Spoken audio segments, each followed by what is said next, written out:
बिस्मिल्लाहिर्रहमानिर्रहीम। अस्सलाम वालेकुम नाज़रीन। आइए आज बात करते हैं कि रमज़ान को रमज़ान क्यों कहा जाता है। इस हवाले से मुल्ला अली कारी वो बयान फरमाते हैं कि रमज़ान रमदा उनसे मुश्तक है जिसका मतलब है तपती हुई रेत, सख्त गर्मी, शदीद धूप। वो मुख्तलिफ मानी बयान करते हैं। वो आगे बयान करते हैं कि रमज़ान को रमज़ान इसलिए भी कहा जाता है कि जब अहले अरब ने महीनों के नाम पुरानी लुगत से मुंतकिल किए तो उन्हें औकात और ज़मानों के साथ मौसूम किया गया।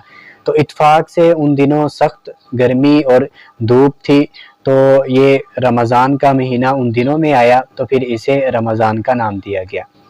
दूसरा कौल यह भी बयान किया जाता है कि रमज़ान के महीने में अल्लाह ताला की रहमतों का चूँकि नुज़ूल होता है, अल्लाह ताला की रहमतें इंसान के गुनाहों को जला देती हैं, जिसकी वजह से इस माह मुबारक को रमज़ान का नाम दिया जाता है।